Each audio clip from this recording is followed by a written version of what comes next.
poco de contexto para antes de la revolución, para entender un poco por qué se llegó ahí.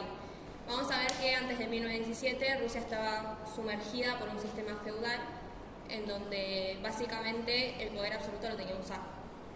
Si bien en algún punto se intentó abolir el absolutismo, va a seguir hasta literalmente después de la guerra, o antes de la guerra, de la revolución. En 1861 se va a eliminar el sistema de siervos, porque hasta 1861 vas a tener que, básicamente la gente dependía, o los campesinos dependían plenamente del terrateniente.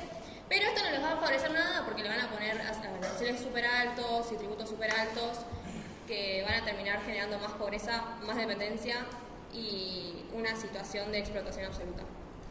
Encima también en Rusia se había instalado un despotismo muy fuerte ilustrado con Catalina la Grande, que supuestamente intentó hacer medidas más sociales, pero que al final el poder era absoluto y la jerarquización seguía. Tenías arriba al zar, después tenías a los nobles terratenientes y abajo de todo al campesino. Bueno, y todo esto va a dar lugar a lo que vamos a ver, o va a ser una de las cosas que van a dar lugar a lo que se va a hacer la Revolución Rusa de 1917. Bien, sí, básicamente era una mayoría campesina a principios del siglo que tenía un fuerte componente de rápida industrialización, lo que Trotsky llama el desarrollo desigual y combinado, que son dos formas anacrónicas de producción, aparentemente anacrónicas, que conviven en un mismo espacio-tiempo, en este caso el feudalismo y la industria capitalista, que se genera en Rusia en mayor parte por una inversión externa, más que nada inversiones externas de grandes cantidades en la burguesía terrateniente rusa por parte de la Triple Entente, más que nada de Francia y de Reino Unido. Y esto provocaba que Rusia sea un país tributario al exterior de forma económica para conseguir esas inversiones de industria dentro de su propio país, que generaba no solo un como gran enquistamiento de riqueza en la burguesía terrateniente y en la nobleza, sino que no había clase media directamente y estaban los obreros que eran mitad obreros, mitad campesinos, o sea, muchos todavía no habían roto lazos con el campesinado ni con la vida rural, pero sí tenían que viajar a fábricas y demás. Y este desarrollo industrial que tiene Rusia, que es acelerado porque no pasa por la etapa media que sería la revolución democrática burguesa, sino que pasa simplemente de un feudalismo a empezar a industrializarse, es mucho más grotesco que en el resto de países capitalistas de Europa. Por ejemplo, los centros y las fábricas rusas de principios del siglo XX tenían de 800 obreros a 1000 obreros por fábrica, siendo que en el resto de los países occidentales tenían 300 obreros por fábrica, 500. O sea que era mucho más hacinado y mucho más compulsivo el hecho de llevar a los campesinos a trabajar a las fábricas. Y esto provocaba también, contraintuitivamente para lo que pensaban los marxistas del resto de Europa, un mayor espíritu revolucionario en el campesino de forma inherente casi, porque vos tenés gente que vivía de la agricultura de supervivencia, o que en 1861 recién ahí terminó la servidumbre, a tener que empezar a viajar y trabajar en fábricas y demás de una forma como muy directa, y no tenían como el capital cultural o técnico para apropiarse de todo ese conocimiento de fábrica de forma tan espontánea como se hizo con tan pocos años, que sí tuvo ese proceso lo que fue toda Europa occidental.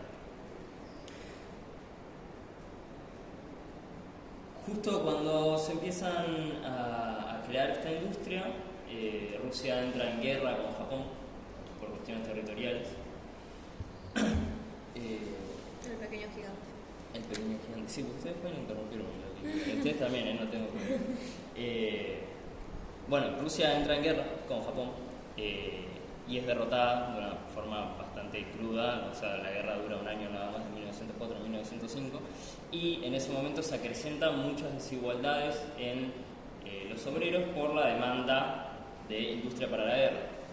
Entonces todas las desigualdades se acrecentan mucho más, hay hambres, hay huelgas, y vuelvo a esto de que siempre hubo como un mayor espíritu revolucionario, porque ya en 1880 estaban los movimientos populistas que estaban en contra de la industrialización, y veían al capitalismo o a la burguesía como un elemento que envilecía el espíritu humano y pensaban que había que volver a la comuna campesina y organizar desde ahí, como no pasar a la industrialización.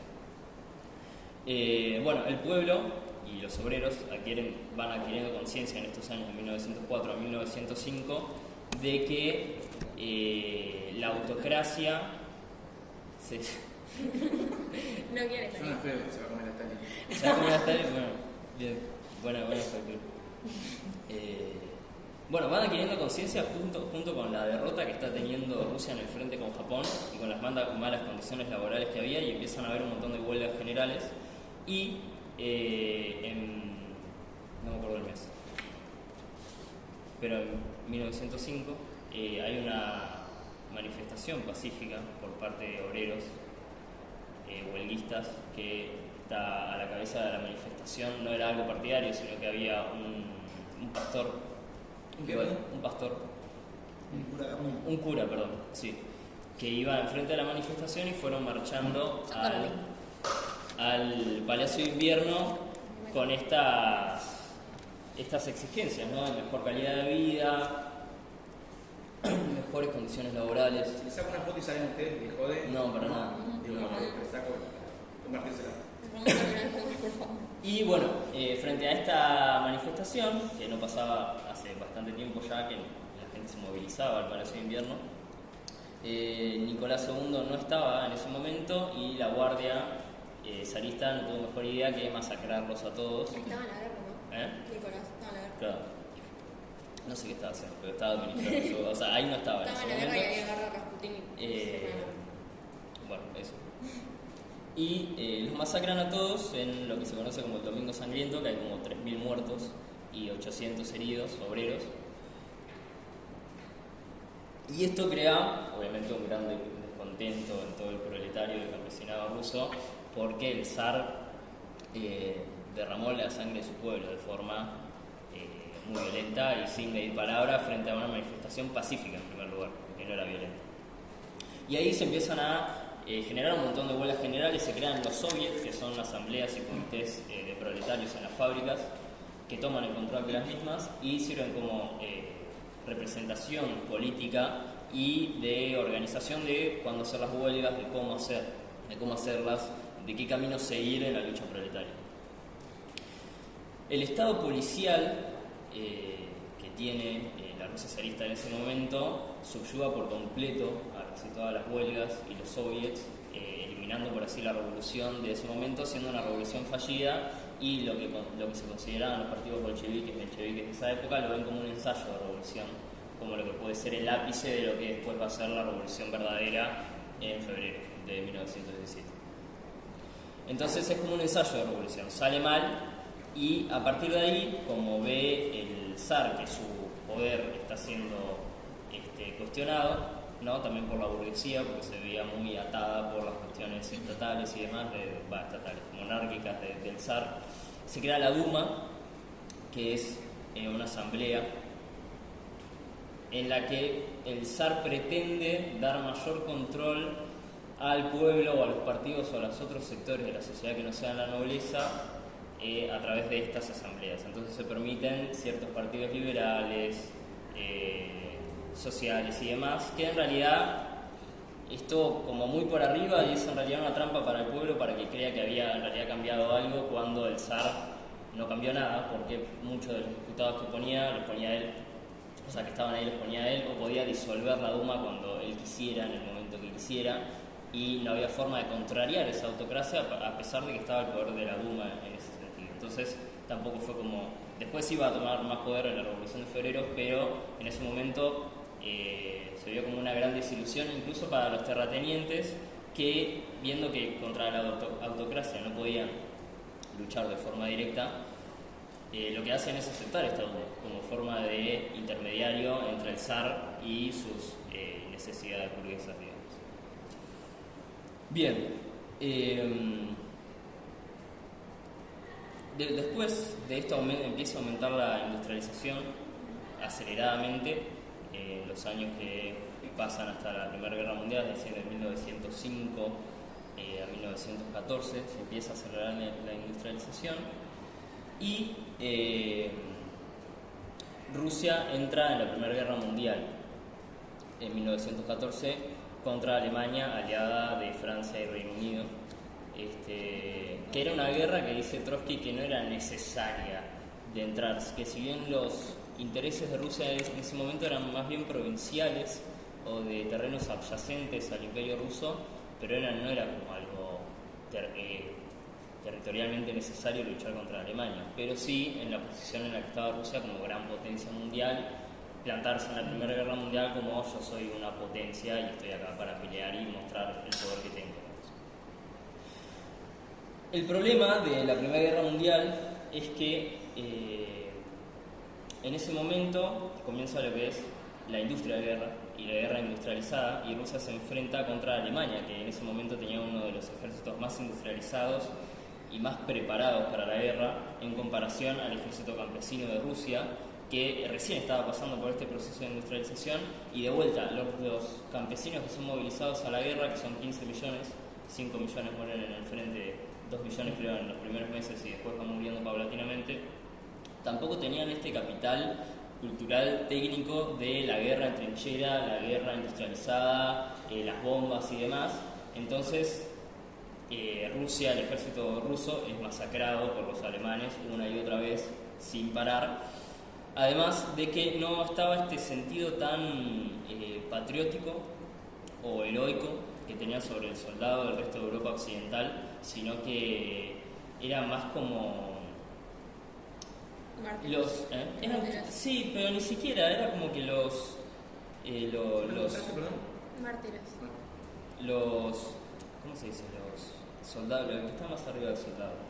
El teniente, coronel. El oficial, claro, que eran en gran mayoría burgueses y terratenientes, despreciaban a los soldados y lo veían como de origen feudal, y era como todo muy hostil para el soldado raso que iba para el frente. No había como una sensación de heroísmo, de salvar la patria, sino que era mandado ahí porque tenía que ir a morir y como carne de cañón, que justamente es lo que hizo Rusia para enfrentarse a Alemania, como no tenía las grandes máquinas, que sí tenían parte, pero bueno, el ejército era bastante obtuso en la forma en la que lo usaban, y las comunicaciones eran muy ineficientes, el sistema ferroviario era muy ineficiente. Eligió poner muchísima gente, que era lo que tenía Rusia en ese momento, 137 millones de habitantes, y mandar 15 millones de personas a morir así en el frente como carne de cañón, y era la única forma que tenían de enfrentar a los alemanes. En ese momento empieza, con la guerra, con el comienzo de la Primera Guerra Mundial, lo que es la industria de guerra. Toda la industria que se había creado en esos años, desde 1905, en realidad desde el principio del siglo XX hasta 1914, se empieza a utilizar para la guerra, para crear municiones, para crear armas, para crear ropa, para crear botas y demás. Entonces, como toda esa industria fue por inversión extranjera, los terratenientes y burgueses extranjeros se empiezan a llenar de plata, muchísima plata. O sea, Trotsky dice en el libro que las empresas textiles de los burgueses extranjeros obtuvieron un 74% más de ganancias de lo que era antes de que empiece la guerra, y las empresas de bronce y metales un 111%, o sea que incluso más que duplicaron sus ganancias. Y eso empezó a enquistarse mucho, no solo en el despilfarro de la burguesía, sino en el despilfarro de los zares. O sea, en los primeros años de guerra no hubo tanto despilfarro de joyas, banquetes, palacios y demás como en otros años, siendo que el pueblo estaba siendo masacrado en el frente, tenía que ir a trabajar a las fábricas en horribles condiciones, no había alimento por llevarle el alimento a los soldados, que aún así, al comenzar el enfrentamiento, capaz tenían municiones, armas y botas, pero todo eso se termina muy rápido porque era demasiada gente para luchar. Entonces se rompe la ropa, siendo que Rusia es un terreno muy frío, mucha gente se muere de frío, y ya parece 1915, 1916, por la mala alimentación y la mala distribución de riquezas. De vuelta, el ferrocarril estaba muy mal planeado, las comunicaciones y todo, moría más gente de tifus, creo que era, y escorbuto, que de propiamente ir a la guerra.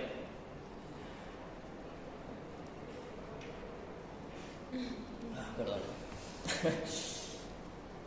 Bueno, frente a todo eso, los... me olvidé de vuelta el nombre, no sé por qué no me puedo acordar, pero está arriba de soldado, no. Oficiales. Los oficiales, exactamente. No tienen mejor idea que frente al descontento de los soldados, siendo masacrados, sin objetivos, sin saber luchar contra los alemanes, que casi no tenían posibilidad de avanzar en las trincheras, se quedaban años en las trincheras para después retroceder, o sea, ni siquiera avanzar.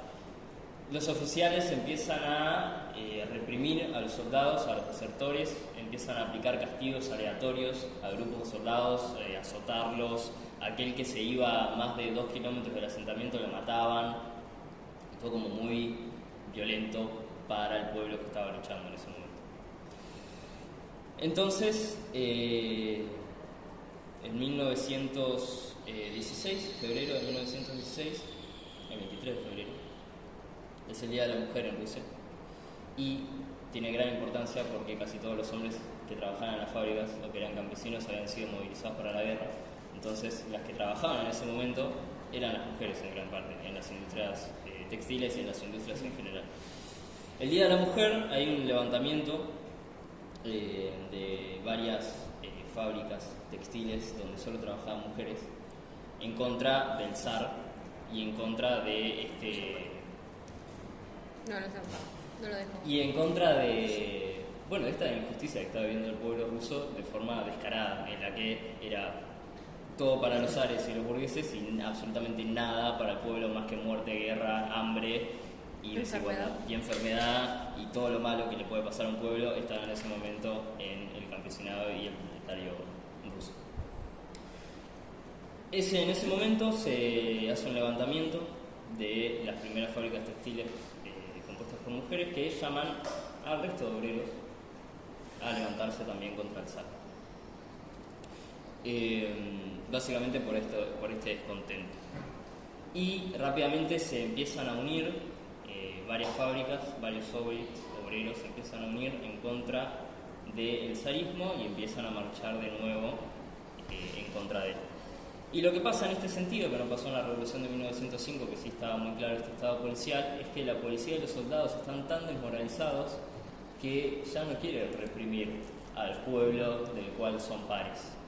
Se ven reflejados en el obrero y en el campesino ruso y les parece ilógico luchar contra ellos cuando es claro que el único enemigo del pueblo en ese momento son la autocracia zarista.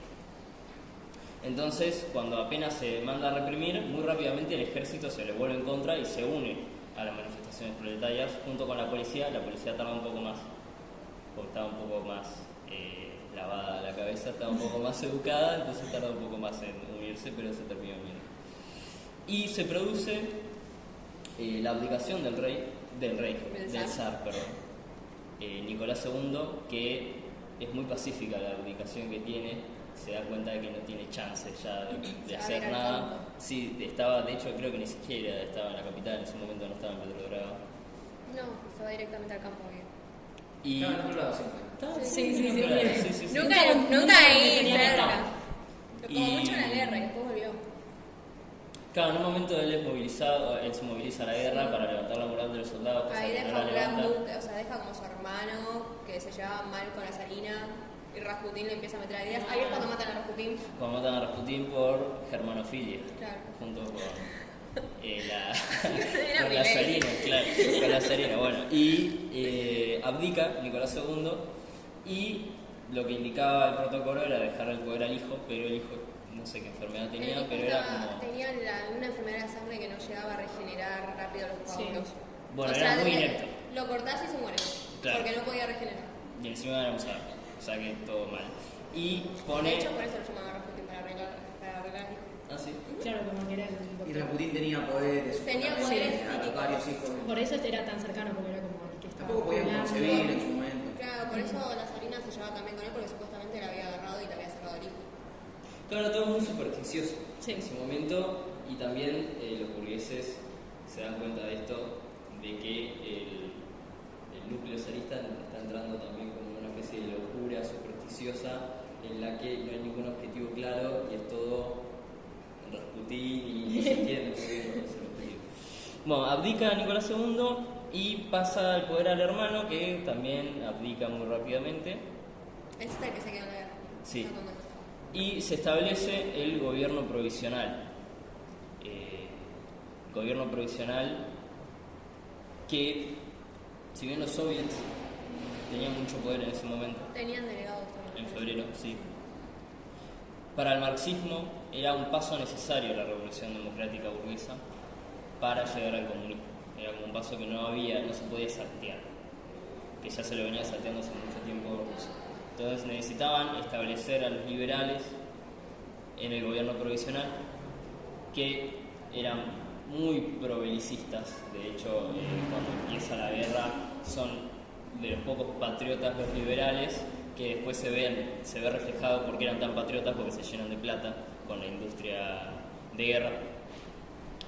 Y se establece este poder dual entre los soviets y el gobierno provisional liberal, que en realidad todo el poder lo tenían los soviets. O sea, controlaban la imprenta, controlaban a los obreros, controlaban qué se decía, qué no se decía, qué se votaba y demás, y los burgueses estaban ahí como un chivo expiatorio, digamos, estaban como una imagen que estaba ahí. Y entonces termina siendo esto, no una revolución comunista, sino una revolución democrática burguesa, que es de lo que habla Trotsky también, de la paradoja de esta revolución. Bueno, un factor muy importante para lograr terminar con esta democracia burguesa iba a terminar siendo Lenin, el cual justamente, como dijo Charles, también pensaba en esto de que era una fase como importante para que suceda antes de instaurar el comunismo. Ahora, es importante también entender, como antes de explicar directamente la Revolución de Octubre, cómo es que Lenin se mete dentro del activismo y por qué él termina siendo como este líder de la Revolución de Octubre. Él, antes de ser activista, era un estudiante de Derecho y ya estaba como interesado en esto de la política radical, pero lo que lo termina metiendo en este activismo es algo un poco más personal, lo cual es esto como de que su hermano lo asesina justamente el régimen zarista porque él es partícipe de un intento de asesinato al zar Alejandro. Entonces esto, como, claro, Lenin fue testigo de su ahorcamiento, entonces esto generó como un enojo enorme de Lenin hacia este régimen y fue como lo que terminó de introducirlo dentro de todo este mundo como revolucionario. Ahí es cuando él empieza como a organizar huelgas, protestas, y justamente por esto empieza a ser arrestado y llega, creo, a ser encarcelado, si no me equivoco, y luego ya empiezan a directamente exiliarlo. Al principio lo exilian dentro de Rusia y luego ya sí lo exilian directamente como en otros países de Europa. Lenin en estos como exilios nunca para como de informarse, como que los utiliza justamente para formarse al respecto y seguir como aumentando todo esto de como introducirse más en el activismo. Toda su ideología se basa básicamente sobre Marx y Engels. No sabemos cómo pronunciarlo, por eso Engels. Y ahí es cuando... ¿Cómo? Lo difícil es decir el nombre en alemán. Friedrich. La C es Friedrich. Sí, lo sé. Friedrich Engels. Y ahí es donde él como se da cuenta, después de empezar a conformar esta ideología suya, que era también importante como promulgar toda esta ideología, ¿no? Y es en uno de esos exilios en Suiza en donde él crea un diario, el cual se llama Iskra, que significa la chispa, que encima eso como de la chispa es como... ¿Cómo? No, pensé que lo había comentado. Que este diario es como también el... Estábamos. Claro, nosotros no estábamos en eso. 3 de 0 estaba en esa canción. 0 de 3. Claro, que era como, también daba a entender el cómo iba a ser después la revolución de octubre, que iba a ser como algo de una chispa se incendia como un pajar, como que iba a ser algo como explosivo. Y después él también empieza como a escribir con respecto a diferentes estrategias como revolucionarias o de cómo tenía que ser un partido revolucionario. Él, en este mismo diario, escribe diferentes folletos, hace publicaciones como el por dónde empezar, también después saca un libro que se llama ¿Qué hacer?, que también explica todo esto. Y se podría decir que gracias a que él empieza a escribir todas estas cosas, como que estaba dando soluciones claras y una guía como paso a paso, se podría decir, de cómo hacer todo esto. Entonces esto también llama la atención a otros revolucionarios y de alguna forma, gracias a esto es que él después termina siendo como un gran líder, ¿no? Justamente este gran líder de los bolcheviques, que eran una facción como más radical del Partido Obrero Socialdemócrata Ruso. ¿No te faltó el ruso? No me faltó el ruso, siempre me olvidaba el ruso. Entonces nada, como que todo esto de crear estos folletos se podría decir que era como su manera de llamar también más la atención de todas estas personas. Después, más hablando de su estrategia más específica y todo lo que él explica dentro de esto, él primero empieza hablando como de una conciencia revolucionaria y de que esto era muy importante a la hora de estar dentro como de un partido revolucionario, justamente, y no se tenía que basar todo en la espontaneidad, como que lo espontáneo no bastaba, y justamente esto se lo puede conectar con un poco con su crítica a que hace después él al economismo, que él critica como el hecho de que justamente el economismo daba como que todo priorizaba lo económico y que no había como una prioridad por lo político y lo ideológico, y justamente esta espontaneidad tiene como que ver con eso, como que no significaba solamente él, ok, no me alcanza la plata para comer, sino que era como algo mucho más allá de eso, significaba él lograr entender qué estaba pasando políticamente y lograr también generar esto. Ahora, había un problema enorme con eso, que es que Lenin lo explica, que los obreros de esa época no iban a poder generar una conciencia revolucionaria así como así, justamente por todo esto de que era un país muy atrasado. Entonces, él lo que habla es que esta conciencia tenía que ser como entregada desde afuera. Por eso es que da esta importancia de un partido revolucionario como más estructurado, y él habla también del partido de la vanguardia y la importancia que tenía esta vanguardia. Había un diario que se llamaba La Vanguardia. Sí, es verdad. Es verdad, el diario La Vanguardia. 1914 años. ¿Estamos pasando acá? Sí, que acá veo. Sí, el diario del Partido Socialista. Sí, Que lo hizo. justamente. Ay, no me acuerdo quién es, no pasa nada. Lisandro La Torre. No, lo matan. A los Juan Justo. ¿Esto es la gente del diario también? Sí, era el director. Sí. Bueno, y después él empieza hablando también de cómo tenía que ser un revolucionario, y él habla de esta idea de los revolucionarios profesionales. Como que parecía que tenía que ser una profesión que te tenías que dedicar al 100% a la revolución, tenías que ser disciplinado y te tenías que estar formando constantemente para ser este revolucionario profesional. Chau, Stanley. Ya me están. Justo. Chao. Pero es muy cute, Sí. como todo año. Literal.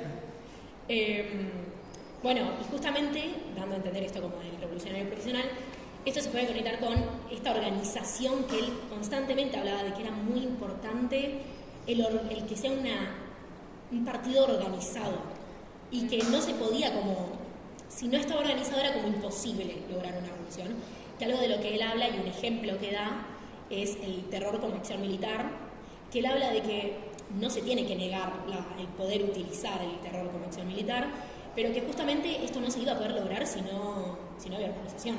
O sea, si estaba todo desorganizado iba a ser como contraproducente, y el que se terminaría desorganizando sería el propio partido y no el régimen, por ejemplo. Que justamente el Partido Social Revolucionario me parece que es el que dice que el terrorismo tenía que ser individual, y era justamente esto lo que Lenin decía: no, esto no tiene que pasar. Por favor, no. Cada uno haga lo que quiera. Claro. Bueno, después Lenin empieza a hablar de cómo tenía que lograrse esta organización y esta unificación política e ideológica, y él habla de la importancia de la creación de diarios, justamente. Más que nada porque era el medio de comunicación más importante del momento, entonces era la forma que tenían para poder como promulgar todas estas ideologías. Pero no tenía que ser un diario como lo fue el Iskra, sino que tenía que ser un diario que pueda llegar a toda Rusia, así todo el mundo podía como entender qué era lo que estaba pasando. Y también él destaca que este diario no tenía que ser simplemente como propaganda política, sino que justamente tenía que lograr esta organización colectiva. Es como nada que ver el ejemplo y totalmente alejado pero si vieron Bridgerton es como el diario Sí, que hace el las de Lady famosas, Whistledown. sí, así. Tal cual. Bueno, y después de presentar como todas estas ideas, Él es el mismo. Es muy buena serie. Es Muy buenísima. ¿Es una serie? Sí. No, amigo, es muy alejado de lo que estamos hablando. Sí, no, nada que ver. O sea, muy, muy alejado, ¿entendés? Muy Es de la bueno. nobleza inglesa, nada que ver. Pero aparecen rusos, hay rusos. Hay un príncipe alemán, pero La bueno. verdad. Después de presentar como todas estas ideas, él sigue como con esto de seguir reforzando este partido revolucionario y la idea de los bolcheviques, más que nada luego de justamente el intento de revolución de 1905, en el cual, si bien no se logró nada, y como dijo él, fue como un simulacro, creo que habías dicho vos, un ensayo, ahí está, como de revolución, esto daba a entender como que se estaba cada vez más cerca de un objetivo, se podría decir. Entonces como que no era desalentador, todo lo contrario, era como que era más alentador, se podría decir. De cómo él se termina enterando de este intento de revolución es porque él se mantenía en contacto con gente que estaba en Rusia todavía, y así es como él también se entera de la Revolución de Febrero y de que cuando ocurre, y él cuando se entera de esta Revolución de Febrero entra como en una desesperación de querer ya volver a Rusia. La gente de su mismo entorno después dice que era como hasta casi enfermizo, como él quería ya, necesitaba volver a Rusia, pero justamente era muy complicado por el contexto que estaba pasando, no solo en Rusia, sino en todo el mundo, contexto de Primera Guerra Mundial, y si iba a Rusia también se podría llegar a encontrar con los contrarrevolucionarios. Entonces tenía como que haber un plan como perfecto, entre millones de comillas, para que pudiera Un plan darse... seguro. Claro, seguro, como para que se pudiera dar todo esto, para que pudiera llegar a Rusia. Lo mataban. Se desesperaba y lo mataban al medio Claro. kilómetro de Rusia. Así es como él se termina haciendo como una especie de, no es un trato, pero con los alemanes, porque los alemanes justamente estaban en guerra con Rusia por la Primera Guerra Mundial, entonces los alemanes les convenía que Lenin fuera a Rusia, porque Lenin ya había hecho críticas con respecto a la guerra y como esta era como un producto del imperialismo y por lo tanto del capitalismo, entonces era como Lenin iba a sacar a Rusia de esta Primera Guerra Mundial. Cuando el viaje termina siendo como los alemanes le permiten pasar a Lenin y a otros bolcheviques mediante un tren, el cual es blindado, que el tren me parece que es sueco. Entonces Lenin ya como que se mete en este viaje, empieza en Suiza, pasa por toda Alemania, sigue por Suecia, después llega a Finlandia y después ahí es cuando llega a Rusia, en donde él se encuentra como con un clima de revolución y de entusiasmo también por su llegada, donde la gente estaba esperando la llegada de Lenin, y ahí es donde él empieza como a presentar todos los planes para la próxima revolución y todo lo que él planeaba o todo lo que él pensaba de, ok, en la revolución tiene que pasar esto. De todo eso él justamente lo presenta en las tesis de él. Ok. Esta revolución que quiere Lenin va a terminar pasando el 25 de octubre, pero no es el 25 de octubre para todos, sino que es... No, está bien, todavía. Sino que es el 7 de noviembre para nosotros. Y empieza más o menos a la 1 de la mañana, donde empiezan a tomar puntos estratégicos tanto los soviéticos como los bolcheviques. Bueno, igual antes, como dijo Joaca, hay como un proceso donde intentan integrar a las masas, y esto es con uno de los lemas, que es pan, paz y tierra, que en realidad lo que hacen es englobar a los tres sectores más descontentos de lo que sería Rusia. Paz es para los soldados que ya estaban cansados, los bolcheviques prometían que si llegaban al poder lo iban a terminar rápido la guerra. Después pan era para los campesinos, no, para los ciudadanos que se estaban muriendo de hambre básicamente, porque la mala organización, como decía Chas, por el tema de que no había ni alimentos, ni estaba bien la economía, ni había transporte. Y tierra era para los campesinos que estaban cansados ya de los terratenientes que les ponían grandes impuestos. A base de esto también se hacen asambleas populares donde se presenta un enemigo en común con las masas. Ya nos apuran, nos quieren afuera. No, hay que tapar, pero no. Sean libres. Que un enemigo común que eran los imperialistas, los capitalistas y los terratenientes. Entonces lo que hacen con esto es básicamente poner un enemigo en común que tienen que luchar.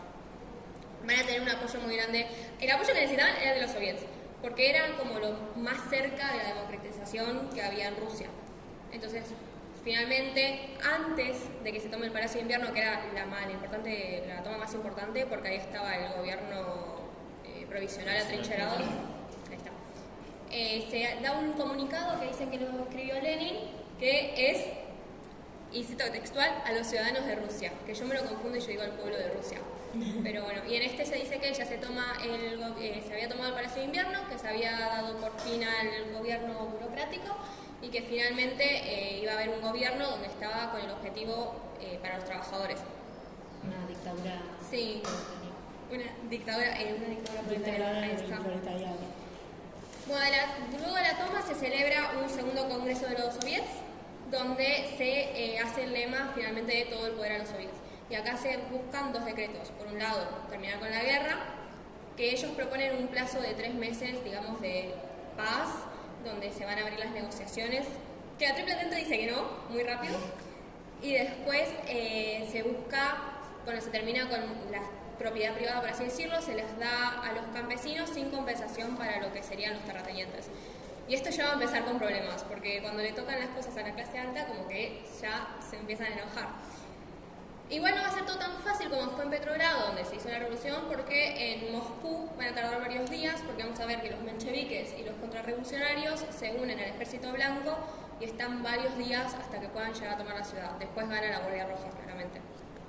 Para conseguir el poder, los soviéticos tenían que derrumbar todas las bases o todo el edificio, por así decirlo, que habían dejado los burócratas, y para eso necesitaban abrir los privilegios de la Iglesia, acabar con la prensa contrarrevolucionaria, disolver la Asamblea Constituyente Burguesa, nacionalizar la tierra y la industria y terminar con la guerra. Todos estos objetivos se van a plantear a fines de 1917 y se van a cumplir más o menos a mediados de 1918. Bueno, para esto los bolcheviques tuvieron que hacer varias herramientas proteccionistas porque ya estaban los contrarrevolucionarios y el ejército blanco encima, y para eso crearon la Cheka.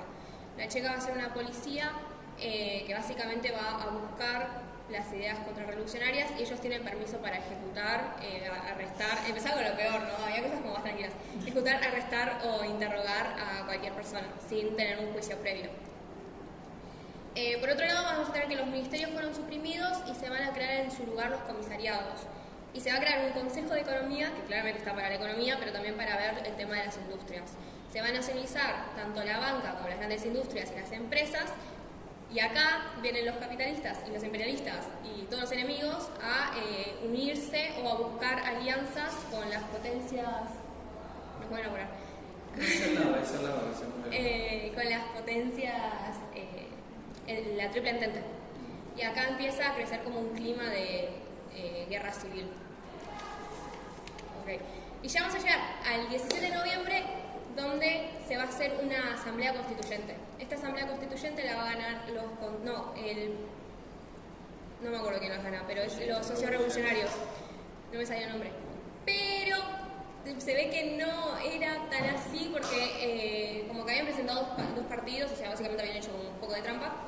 Y los soviéticos, que se veían en peligro su himno de todo el poder a los soviets, lo que hacen es disolver la asamblea y consagrarse con el poder. Pocos días después se crea el Consejo de los Soviets, donde se acuerda la República Federativa Soviética Rusa, y se hace la primera constitución, que lleva el nombre de la Declaración del Pueblo Trabajador y Explotado. Acá se empieza a formular la paz con Alemania, a lo que la Triple Entente no le gusta, porque ya tenían el quilombo con Lenin, y siguen apoyando al Ejército Blanco, y ahora va a estar empezando la guerra civil. Bueno, como para ir terminando, básicamente, la Revolución Rusa terminó siendo algo que muy importante a nivel mundial y que terminó moviendo al mundo durante el siglo XX, justamente por esta instauración del primer como Estado socialista.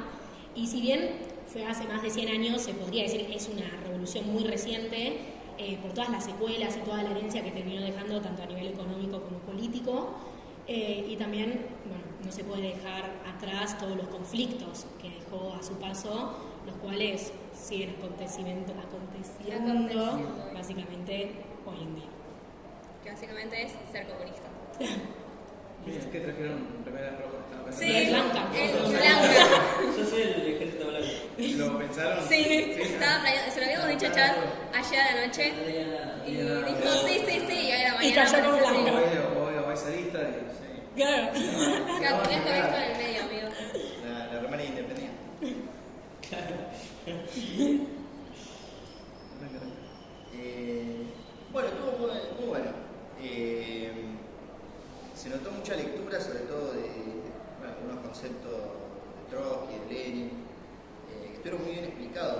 brevemente y muy bien explicados.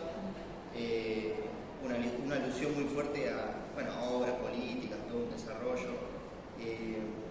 Y después, bueno, lo interesante es que nosotros, bueno, defendemos esta idea de la historia social, de la historia como el sujeto colectivo y todo lo demás. El abordaje de la biografía de Lenin fue muy interesante porque estuvo relacionado con que, bueno, Lenin no era una mente aislada del mundo, sino que justamente las evoluciones y los vaivenes políticos de su pensamiento estaban ligados desde su vida personal hasta su peripecia, bueno, como abogado, lo cual, bueno, demuestra esta mirada a la historia social, ¿no? El rol del sujeto en la historia, bueno, un montón de si no me equivoco, no me acuerdo, pero el otro día justo lo leí. El papá no era como nada que ver a él y el hermano. Sí, en realidad era el primo. Siempre era, pero depende de quién lea, está pero el primo. Uno de los 7 condenados a muerte. No, porque había leído que era el padre, pero no sabía si... Sí. Era el primo por parte de la madre. No, y el padre sí, o sea, Lenin venía de una familia de ricos. Claro, eso era abogacía. Pero bueno, justamente, bueno, estuvo muy bien demostrado, o sea, se mostró bien esa idea con la radicalidad. Capaz mostrar también, pero bueno, obviamente eso, pero que no es un problema solo de Lenin, sino que hay toda una intelectualidad rusa que es muy radical y que tiende a radicalizarse, digamos, desde los escritores más famosos, ¿no? Como Gogol, Dostoyevsky, Tolstoy, hasta bueno, pintores, Mayakovsky, ¿no? Una gran cantidad de personas muy radicales, ¿no? Entonces Lenin no escapa tampoco de ese mundo de radicalidad intelectual, que piensa mucho en Europa occidental. Y que después, bueno, me gustó cómo estuvo estructurado en estas distintas partes. O sea, la revolución de 1905, bueno, después la larga transición y formación del partido bolchevique, su idiosincrasia propia, su limitación, o sea, su delimitación con otros partidos de izquierda, los marxistas. Y después, bueno, las etapas de octubre y febrero que estuvieron bien marcadas. Así que, bueno, la verdad que estuvo muy interesante. Por lo menos a mí me gustó escucharlo. No, gracias. Sí, yo estaba pensando en eso, ¿no? En cómo, siempre pienso en el oyente del podcast, y para mí quedó impecable. O sea, me imagino gente buscando información sobre la Revolución Rusa, y la verdad que, por eso yo no quería cortar. En otros casos decimos, vayan redondeando, no a 27, 28 minutos porque son 30, pero ameritaba, no sé cuánto, 40 minutos. 45. Igual si quieren lo podemos frenar. Sí.